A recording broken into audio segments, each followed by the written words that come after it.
ನಮಸ್ಕಾರ. ಇವತ್ತು ಎಲ್ಲರ ಫೇವ್ರೆಟ್ ಟಾಪಿಕ್ಕು ಮ್ಯಾನಿಫೆಸ್ಟೇಷನ್ ಬಗ್ಗೆ ಮಾತಾಡ್ತಾ ಹೋಗೋಣ. ಯಾರಿಗೆ ಇಷ್ಟೊಂದು ಕಡೆ ನೋಡ್ತಾ ಇರ್ತೀರಾ, ಎಲ್ಲ ಕಡೆ ಇಂಟರ್ನೆಟ್ಟಲ್ಲಿ ಮ್ಯಾನಿಫೆಸ್ಟೇಷನ್ ಬಗ್ಗೆ ಇರುತ್ತೆ. ನಾವು ಏನು ಬೇಕಾದರೂ ನಮ್ಮ ಜೀವನದಲ್ಲಿ ನಾವು ಅದನ್ನು ಸೆಳಿಬೋದು. ನಮ್ಮ ಜೀವನದಲ್ಲಿ ಎಂಥ ಕನಸನ್ನು ಕಟ್ಟರೂ ಕೂಡ ಈ ಮ್ಯಾನಿಫೆಸ್ಟೇಷನ್ ಮೂಲಕ ಅದನ್ನು ನಡೆಸ್ಬೋದು. ಆದರೆ ಈ ಮ್ಯಾನಿಫೆಸ್ಟೇಷನ್ ಹೇಗೆ ಮಾಡೋದು, ಆ ಮ್ಯಾನಿಫೆಸ್ಟೇಷನನ್ನು ಯಾವ ರೀತಿ ಮಾಡಬೇಕು ಅನ್ನೋದ್ರ ಬಗ್ಗೆ ಇವತ್ತಿನ ಟಾಪಿಕಲ್ಲಿ ಮಾತಾಡ್ತಾ ಹೋಗೋಣ. ಮೊದಲನೇದಾಗಿ ಹೇಗೆ ಈ ಮ್ಯಾನಿಫೆಸ್ಟೇಷನನ್ನು ಮಾಡೋದು, ಏನೆಲ್ಲ ಮ್ಯಾನಿಫೆಸ್ಟ್ ಮಾಡ್ಬೋದು ಅನ್ನೋದ್ರ ಬಗ್ಗೆ ಮಾತಾಡ್ತಾ ಹೋಗೋಣ. ಮ್ಯಾನಿಫೆಸ್ಟೇಷನಲ್ಲಿ ನಿಮ್ಮ ಡ್ರೀಮ್ ಜಾಬನ್ನು ಮಾಡ್ಬೋದು, ನಿಮ್ಮ ಡ್ರೀಮ್ ಮನೆಯನ್ನು ಮ್ಯಾನಿಫೆಸ್ಟ್ ಮಾಡ್ಬೋದು, ನಿಮ್ಮ ಡ್ರೀಮ್ ಕಾರನ್ನು ಮ್ಯಾನಿಫೆಸ್ಟ್ ಮಾಡೋದು ಅಷ್ಟೇ ಅಲ್ಲ, ನಿಮ್ಮ ಡ್ರೀಮ್ ಪಾರ್ಟ್ನರನ್ನು ಕೂಡ ಮ್ಯಾನಿಫೆಸ್ಟ್ ಮಾಡ್ಬೋದು. ಏನನ್ನಾದರೂ ಕೂಡ ನಿಮ್ಮ ಜೀವನದಲ್ಲಿ ನೀವು ಅದನ್ನು ಸೆಳಿಬೋದು. ಆದರೆ ಹೇಗೆ ಅದನ್ನು ಸೆಳೆಯೋದು ಅನ್ನೋದ್ರ ಬಗ್ಗೆ ಇವತ್ತು ಹೇಳ್ತಾ ಹೋಗ್ತೀನಿ. ಮೊದಲನೇದಾಗಿ ನೋಡಿ, gratitude has a most powerful vibration. ನೋಡಿ, ಎಷ್ಟೇ ನಮ್ಮ ಜೀವನದಲ್ಲಿರಲಿ ನಾವು ಯಾವತ್ತೂ ಥ್ಯಾಂಕ್ಸನ್ನು ಹೇಳ್ತಾ ಹೋಗಲ್ಲ. ನೋಡಿ, ಯಾವಾಗಲೂ ಅಷ್ಟೇ, ನಾವು ಏನನ್ನು ಸೆಳಿತೀವಿ ಅಂತ ಹೇಳಿದ್ರೆ ಅಟ್ರಾಕ್ಟ್ ಏನನ್ನು ಮಾಡ್ತೀವಿ, ನಾವು ಏನಾಗಿರ್ತೀವೋ ಅದನ್ನು ಅಟ್ರಾಕ್ಟ್ ಮಾಡ್ತಾ ಹೋಗ್ತೀವಿ. ನೀವು ಖುಷಿಯಾಗಿದ್ದರೆ ಆದಷ್ಟು ಖುಷಿಯಾಗಿರೋ ಜನಗಳನ್ನೇ ಅಟ್ರಾಕ್ಟ್ ಮಾಡ್ತಾ ಹೋಗ್ತೀರಾ. ಹ್ಯಾಪಿ ಆಗಿದ್ರೆ ಹ್ಯಾಪಿನೆಸ್ಸನ್ನು ಅಟ್ರಾಕ್ಟ್ ಮಾಡ್ತಾ ಹೋಗ್ತೀರಾ. ವೆಲ್ದಿ ಆಗಿದ್ರೆ ವೆಲ್ತನ್ನು ಅಟ್ರಾಕ್ಟ್ ಮಾಡ್ತಾ ಹೋಗ್ತೀರಾ. ಹೆಲ್ದಿ ಆಗಿದ್ರೆ ಹೆಲ್ತನ್ನು ಅಟ್ರಾಕ್ಟ್ ಮಾಡ್ತಾ ಹೋಗ್ತೀರಾ. ನೀವು ನೋಡಿದಿರಲ್ವಾ, ಹಣ ಇರೋರ ಕಡೆನೇ ಹಣ ಹೋಗ್ತಾ ಇರುತ್ತೆ, ಹೆಸರು ಮಾಡಿರೋರೆ ಇನ್ನೂ ಹೆಸರು ಮಾಡ್ತಾ ಇರ್ತಾರೆ, ಕೀರ್ತಿವಂತರೆ ಇನ್ನೂ ಕೀರ್ತಿವಂತರಾಗ್ತಾ ಇರ್ತಾರೆ. ಯಾಕಪ್ಪ ಅಂತ ಹೇಳಿದ್ರೆ ಅವರ ಮೈಂಡ್ ಸೆಟ್ ಏನಾಗಿರುತ್ತೆ, ಹಣ ಆಗಿರುತ್ತೆ, ಹೆಲ್ತ್ ಆಗಿರುತ್ತೆ, ಹ್ಯಾಪಿನೆಸ್ ಆಗಿರುತ್ತೆ. ಸೊ ಹಾಗಾಗಿ ಇದನ್ನು ಹೇಗೆ ಮಾಡೋದು ಅಂತ ಹೇಳಿದ್ರೆ, ನೀವು ಯಾರೇ ನೋಡಿ ಸಕ್ಸಸ್ಫುಲ್ ಪರ್ಸನ್ ಆಗಿರ್ಬೋದು, ಅವರ ಜೀವನದಲ್ಲಿ ಏನಿದೆಯೋ ಅದಕ್ಕೆಲ್ಲದಕ್ಕೂ ಗ್ರೇಟ್ಫುಲ್ ಆಗಿರ್ತಾರೆ.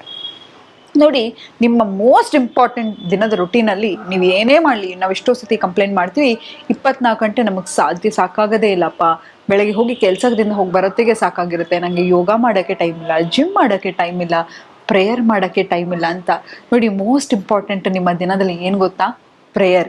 ಯಾವಾಗ ನೀವು ಭಗವಂತನಿಗೆ ಥ್ಯಾಂಕ್ಸನ್ನು ಹೇಳ್ತಾ ಹೋಗ್ತೀರಾ, ಅಪ್ಪ ಭಗವಂತ ನನಗೆ ಈ ಒಳ್ಳೆ ಲೈಫನ್ನು ಕೊಟ್ಟಿದೆಯಾ, ಅದಕ್ಕೆ ಥ್ಯಾಂಕ್ಸ್ ಅಂತ ಯಾವಾಗ ಹೇಳ್ತಾ ಹೋಗ್ತೀರಾ, ಸಣ್ಣ ಸಣ್ಣ ವಿಷಯ, ಅಮ್ಮ ಅಡುಗೆ ಮಾಡೋದಾಗಿರ್ಬೋದು, ಅಪ್ಪ ನಿಮಗೇನೋ ಒಂದು ಸರ್ಪ್ರೈಸನ್ನು ಕೊಡೋದಾಗಿರ್ಬೋದು, ನಿಮ್ಮ ಗಂಡ ನಿಮಗೇನೋ ಒಂದು ಒಳ್ಳೆಯದನ್ನು ಹೇಳೋದಾಗಿರ್ಬೋದು, ಇದೆಲ್ಲ ವಿಷಯಕ್ಕೂ ಯಾವಾಗ ನೀವು ಗ್ರೇಟ್ಫುಲ್ಲಾಗಿ ಥ್ಯಾಂಕ್ಸನ್ನು ಹೇಳ್ತಾ ಹೋಗ್ತೀರಾ, ಇನ್ನೂ ಮ್ಯಾಗ್ನೆಟ್ ರೀತಿ ಅಟ್ರಾಕ್ಟ್ ಮಾಡ್ತಾ ಹೋಗ್ತೀರಾ. ಎಕ್ಸಾಂಪಲ್, ನೀವು ಕೆಲಸ ಮಾಡ್ತಿದ್ದೀರಾ ಕಷ್ಟಪಟ್ಟು, ನಿಮ್ಮ ಬಾಸು ನಿಮಗೆ ಅಪ್ರಿಷಿಯೇಟ್ ಮಾಡಿದ ತಕ್ಷಣ ಇನ್ನೂ ಆ ಸಂಸ್ಥೆಗೆ ನಾನು ಹೆಚ್ಚಾಗಿ ಕೆಲಸ ಮಾಡಬೇಕು ಅನ್ನೋ ಒಂದು ಮೋಟೋ ಬರುತ್ತೆ ಅಲ್ವಾ? ಅಥವಾ ಮನೇಲಿ ಅಡುಗೆ ಮಾಡಿರ್ತೀರಾ, ಮನೆಯವ್ರು ಎಲ್ಲರೂ ಹೊಗಳಿದ್ರೆ ಇನ್ನೊಂದ್ಸತಿ ಅಡುಗೆ ಮಾಡಬೇಕು, ಅವ್ರಿಗೋಸ್ಕರ ಏನಾದರೂ ಮಾಡಬೇಕು ಅನ್ನೋದನ್ನ ಮಾಡ್ತಾ ಇರ್ತೀರಾ. ಹಾಗೆ ಭಗವಂತ ನಿಮಗೆ ಒಂದು ಗಿಫ್ಟ್ ಕೊಟ್ಟಿರೋದು ಏನಪ್ಪ ಅಂತ ಹೇಳಿದ್ರೆ ಈ ಲೈಫು. ಯಾವಾಗ ಅದನ್ನು ಸವಿಸಿ ನೀವು ಜೀವನವನ್ನು ನೀವು ಅದ್ಭುತವಾಗಿ ಖುಷಿಯಾಗಿರ್ತೀರಾ, ಭಗವಂತ ಇನ್ನೂ ನಿಮಗೆ ಖುಷಿಯನ್ನು ಕೊಡ್ತಾ ಹೋಗ್ತಾನೆ. ಯಾರೋ ಈಗ ನಿಮ್ಮ ಮನೆಗೆ ಗೆಸ್ಟ್ ಬರ್ತಾರೆ ಅಂತ ತಿಳ್ಕೊಳ್ಳೋಣ, ನೀವು ಮಾಡೋ ಪ್ರತಿಯೊಂದು ವಿಷಯಕ್ಕೂ ಕಂಪ್ಲೇಂಟ್ ಮಾಡ್ತಾ ಇರ್ತಾರೆ. ಸೋಫಾ ಚೆನ್ನಾಗಿಲ್ಲ, ನಿಮ್ಮ ಅಡುಗೆ ಚೆನ್ನಾಗಿಲ್ಲ, ಪ್ಲೇಟ್ ಚೆನ್ನಾಗಿಲ್ಲ, ಬಾತ್ರೂಮ್ ಸರಿಗಿಲ್ಲ, ಹೀಗೆ ಕಂಪ್ಲೇಂಟ್ ಮಾಡ್ತಾ ಇದ್ರೆ ಮತ್ತೆ ಅವ್ರು ಬರಲಿ ಅಂತ ನೀವು ಎಕ್ಸ್ಪೆಕ್ಟ್ ಮಾಡ್ತೀರಾ? ಬರದೇ ಇದ್ರೆ ಸಾಕಪ್ಪ, ಅಥವಾ ಆಯಿತು ಹೋಗಪ್ಪ ಸಾಕು ಅಂತ ನೀವು ಬಾಗಿಲು ಓಪನ್ ಮಾಡಿ ಹೋಗಿ ಮಾರಾಯ ಅಂತ ಹೇಳ್ತೀರಾ. ಹಾಗೆ ಭಗವಂತನ ಗೆಸ್ಟ್ ನಾವು ಇಲ್ಲಿ, ಯಾವಾಗ ಅವನಿಗೆ ಎಲ್ಲದಕ್ಕೂ ಥ್ಯಾಂಕ್ಸನ್ನು ಹೇಳ್ತಾ ಇರ್ತೀರಾ, ಆತ ನಮ್ಮನ್ನು ಇನ್ನೂ ಚೆನ್ನಾಗಿ ನೋಡ್ಕೋತಾ ಹೋಗ್ತಾನೆ. ಹಾಗಾಗಿ ಈ ಗ್ರ್ಯಾಟಿಟ್ಯೂಡನ್ನು ಪ್ರಾಕ್ಟೀಸ್ ಮಾಡಿ. ಯಾರೋ ಒಬ್ಬರು ವಾಕಿಂಗಲ್ಲಿ ಹೋಗ್ತಾ ಮಾತಾಡ್ಸೋದ್ರು ಆಗಿರ್ಬೋದು, ಯಾರೋ ಒಬ್ಬರು ನಿಮಗೆ ಲಿಫ್ಟ್ ಕೊಟ್ಟಿರೋದಾಗಿರ್ಬೋದು, ನಿಮ್ಮ ಬಾಸ್ ಹೋಗೋದಾಗಿರ್ಬೋದು, ಯಾವ ವಿಷಯಕ್ಕೆ ಮಲಗೋಕ್ಕಿಂತ ಮುಂಚೆ ಯಾವ ವಿಷಯಕ್ಕೆ ಗ್ರೇಟ್ಫುಲ್ ಆಗಿದ್ದೀರಾ ಅನ್ನೋದು ಎಲ್ಲವನ್ನು ಬರೀರಿ. ಮತ್ತು ಕ್ಲಾರಿಟಿಯನ್ನು ತಗೊಳ್ಳಿ. ಈಗ ನಾನು ಮೈಸೂರಿಗೆ ಹೋಗಬೇಕು ಅಂತಿರ್ತೀನಿ, ಮೈಸೂರಿಗೆ ಹೋಗ್ಬೇಕನ್ನೋದು ನನ್ನ ಗುರಿಯಾಗಿರುತ್ತೆ ಅಲ್ವಾ? ಆದರೆ ಪ್ರತಿ ಸತಿ ನಾನು ಎಲ್ಲೆಲ್ಲೋ ಹೋಗಬೇಕು, ಮೈಸೂರು ಬೇಡ ಬೆಂಗಳೂರು ಹೋಗಬೇಕು, ಅಲ್ಲಿ ಹೋಗೋಣ ಇಲ್ಲಿ ಹೋಗೋಣ ಅಂತ ನಾನು ಪ್ರತಿ ಸತಿ ಆಲೋಚನೆ ಮಾಡ್ತಾ ನನ್ನ ಮನಸ್ಥಿತಿಯನ್ನು ಡೈವರ್ಟ್ ಮಾಡ್ಕೋತಾ ಹೋದರೆ ಖಂಡಿತವಾಗ್ಲೂ ನನ್ನ ಲೈಫಲ್ಲಿ ಸಾಧನೆ ಮಾಡಲಿಕ್ಕೆ ಸಾಧ್ಯನಾ? ಇಲ್ಲ. ಸೊ ನಿಮಗೆ ಜೀವನದಲ್ಲಿ ಏನು ಬೇಕೋ ಕ್ಲಾರಿಟಿ ಇರಲಿ. ಎಕ್ಸಾಂಪಲ್, ಒಂದು ಉದಾಹರಣೆಯನ್ನು ಕೊಡ್ತೀನಿ. ನಿಮ್ಮ ಲೈಫಲ್ಲಿ ಒಂದು ಉನ್ನತವಾದ ಒಂದು ಕೆಲಸವನ್ನು ಎಕ್ಸ್ಪೆಕ್ಟ್ ಮಾಡ್ತಾ ಇರ್ತೀರ. ಎಷ್ಟು ಸಂಬಳ ಬೇಕು, ಈ ಸಂಬಳದಿಂದ ನಾನು ಏನನ್ನು ತಗೋತೀರ? ನೋಡಿ, ಯಾವತ್ತೂ ತಿಳ್ಕೊಳ್ಳಿ, ಮನಿಯನ್ನು ಅಟ್ರಾಕ್ಟ್ ಮಾಡ್ಲಿಕ್ಕೆ ಹೋಗಬೇಡಿ, ಮನಿಯನ್ನು ಅಟ್ರಾಕ್ಟ್ ಮಾಡೋ ಬದಲಾಗಿ ವೆಲ್ತ್ ಅಂತ ಹೇಳಿದ್ರೆ ಆಸ್ತಿಯನ್ನು ಅಟ್ರಾಕ್ಟ್ ಮಾಡಬೇಕು ಅನ್ನೋದು ಇರಲಿ. ಯಾಕಂತ ಹೇಳಿದ್ರೆ ಮನಿ ಎನರ್ಜಿ ಅಂತದ್ದು ಅಂತ ಹೇಳಿದ್ರೆ ಇಟ್ ಹೇಟ್ಸ್ ಡೆಸ್ಪಿರೇಷನ್. ನೋಡಿ, ಈಗ ಒಂದು ಬೆಕ್ಕನ್ನು ಹಿಡಿತಾ ಹೋಗ್ತೀರಾ, ಆ ಬೆಕ್ಕು ನಿಮ್ಮಿಂದ ದೂರ ಓಡ್ತಾ ಹೋಗುತ್ತೆ. ಯಾವಾಗ ಬೆಕ್ಕಿಗೆ ಬೇಕಾಗಿರ್ತಕ್ಕಂಥ ವಸ್ತು ನಿಮ್ಮಲ್ಲಿ ಇರುತ್ತೋ ಬೆಕ್ಕೆ ಹುಡ್ಕೊಂಡು ಬರುತ್ತೆ ಅಲ್ವಾ? ಹಾಗಾಗಿ ನಾವು ಏನನ್ನ ಬೇಕು ಬೇಕು ಬೇಕು ಅಂತ ಅಂದ್ಕೊಂಡು ಹೋಗ್ತೀವೋ ಅಥವಾ ಏನನ್ನ ಚೇಸ್ ಮಾಡ್ತಾ ಹೋಗ್ತೀವೋ ಅದು ನಮ್ಮಿಂದ ದೂರ ಹೋಗುತ್ತೆ. ಹಾಗಾಗಿ ನಾವು ಯಾವಾಗಲೂ ಅಷ್ಟೇ ಪೀಸ್ ಆಗಿದ್ದಾರೆ. ನೋಡಿ, ನೀರು ತಿಳಿಯಾಗಿದ್ದಷ್ಟು ನೋಡ್ಲಿಕ್ಕೆ ಚೆನ್ನಾಗಿರುತ್ತೆ ಅಲ್ವಾ? ಯಾವಾಗ ಅದರಲ್ಲಿ ರಿಪಲ್ ಎಫೆಕ್ಟ್ ಇರುತ್ತೋ ದೂರ ದೂರ ದೂರ ಹೋಗ್ತಾ ಹೋಗುತ್ತೆ. ಹಾಗಾಗಿ ಯಾವತ್ತೂ ಅಷ್ಟೇ ನೀವು ಏನನ್ನ ಮ್ಯಾನಿಫೆಸ್ಟ್ ಮಾಡಬೇಕಾದ್ರೂ ಡೆಸ್ಪಿರೇಷನ್ ಇರಬಾರ್ದು, ನನಗೆ ಬೇಕೇ ಬೇಕು ಹೌದು ಅಂತ. ವರ್ಸ್ಟ್ ಕೇಸ್ ಏನಾಗುತ್ತೆ, ನಾನು ಯಾವಾಗಲೂ ಮ್ಯಾನಿಫೆಸ್ಟೇಷನ್ ಜರ್ನಿಯಲ್ಲಿ ನಾನು ಯಾರಿಗಾದ್ರು ಮ್ಯಾನಿಫೆಸ್ಟೇಷನ್ ಹೇಳ್ಕೊಡ್ಬೇಕಾದ್ರೆ ಫಸ್ಟ್ ನಾನು ಕೇಳೋದು ವರ್ಸ್ಟ್ ಕೇಸ್ ಏನಾಗುತ್ತೆ, ಇದನ್ನು ನೀವು ಲೈಫಲ್ಲಿ ಮ್ಯಾನಿಫೆಸ್ಟ್ ಮಾಡೋಕ್ಕಾಗಿಲ್ಲ ಅಂತ ಹೇಳಿದ್ರೆ ಏನಾಗುತ್ತೆ? It's not end of the world ಅಲ್ವಾ? ಹಾಗಾಗಿ ಅದನ್ನು ಫಸ್ಟ್ ಅನಲೈಸ್ ಮಾಡ್ಕೊಳ್ಳಿ, ಇದನ್ನು ಮ್ಯಾನಿಫೆಸ್ಟ್ ಮಾಡೋಕ್ಕೆ ಆಗಿಲ್ಲ ಅಂತ ಹೇಳಿದ್ರೆ ಏನಾಗ್ಬೋದು ಅಂತ. ಸೊ ಹಾಗಾಗಿ ಈಗ ಒಂದು ಉನ್ನತವಾದ ಒಂದು ಕೆಲಸ ಇರಬೇಕು, ಆ ಕೆಲಸದಲ್ಲಿ ನನಗೆ ಪೀಸ್ ಆಫ್ ಮೈಂಡ್ ಇರಬೇಕು. ನೋಡಿ, ಯಾರೇ ಎಂಥವ್ರು ಹಣ ಸಂಪಾದನೆ ಮಾಡ್ತಾನೆ ಅಲ್ವಾ? ಒಬ್ಬ ಭಿಕ್ಷೆ ಬೇಡೋನು ಕೂಡ ಹಣ ಸಂಪಾದನೆ ಮಾಡ್ತಾನೆ, ಒಬ್ಬ ಶ್ರೀಮಂತ ಅತಿ ದೊಡ್ಡ ಶ್ರೀಮಂತ ಕೂಡ ಹಣವನ್ನೇ ಸಂಪಾದನೆ ಮಾಡೋದು. ಆದರೆ ಆ ಹಣದಿಂದ ನಮಗೆ ಏನು ಮಾಡಬೇಕು ಅನ್ನೋ ಕ್ಲಾರಿಟಿ ಇರಬೇಕು. ನಾನು ಇಂಥ ಮನೆ ತಗೋಬೇಕು, ಇಂಥ ಕಾರ್ ತಗೋಬೇಕು, ಇಂಥ ಜಾಗಕ್ಕೆ ಟ್ರಾವೆಲ್ ಮಾಡಬೇಕು, ಇಂಥ ಒಳ್ಳೆ ಬಟ್ಟೆ ಹಾಕಬೇಕು, ಒಳ್ಳೆ ಒಡವೆ ತಗೋಬೇಕು, ಏನನ್ನ ಮಾಡಬೇಕು ಅಂತ ಇರ್ತಿರೋ ಆ ಹಣದಿಂದ ಅದನ್ನು ಬರಿತಾ ಹೋಗಿ. ಮತ್ತೆ ಕೆಲಸ ಅಂತ ಹೇಳಿದ್ರೆ ಪೀಸ್ ಆಫ್ ಮೈಂಡ್ ಕೊಡಬೇಕು ಅಲ್ವಾ?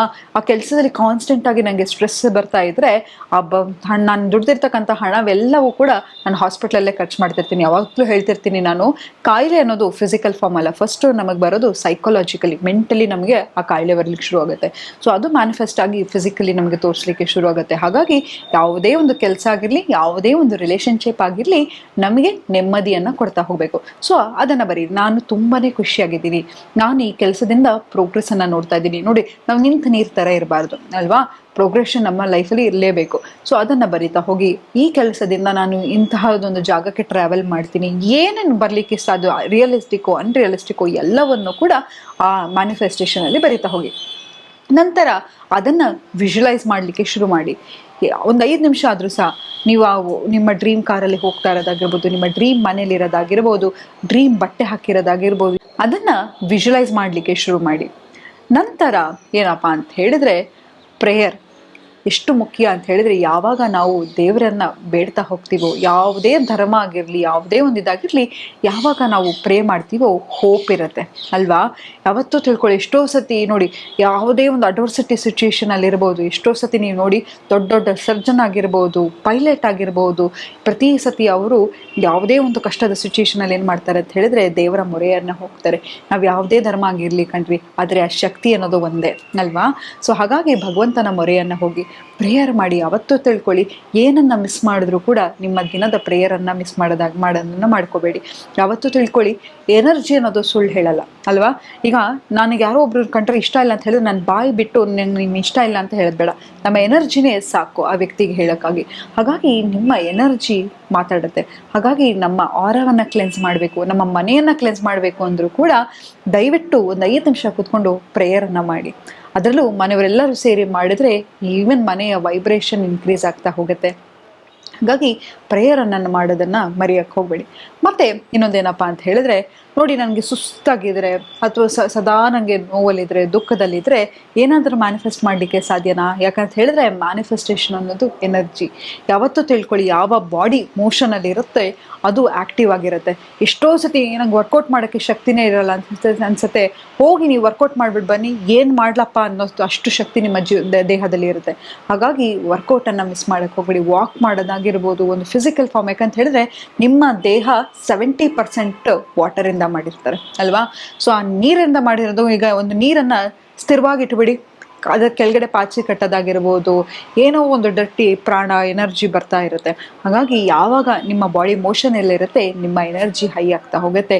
ದಯವಿಟ್ಟು ನಿಮ್ಮ ಪ್ರೇಯರ್, ಗ್ರ್ಯಾಟಿಟ್ಯೂಡ್ ಮತ್ತು ವರ್ಕೌಟ್ ಇದು ಯಾವುದನ್ನು ಮಿಸ್ ಮಾಡಬೇಡಿ. ನಂತರ ಈ ಮ್ಯಾನಿಫೆಸ್ಟೇಷನ್ ಬಗ್ಗೆ ಇನ್ನೂ ಮಾತಾಡ್ತಾ ಹೋಗೋಣ. ಸದ್ಯಕ್ಕೆ ಇಷ್ಟನ್ನು ಮಾಡಿ ಅಂತ ಹೇಳ್ತಾ ಇವತ್ತಿನ ಸಂಚಿಕೆಯನ್ನು ಮುಕ್ತಾಯಗೊಳಿಸ್ತಿದ್ದೀನಿ. ಧನ್ಯವಾದಗಳು.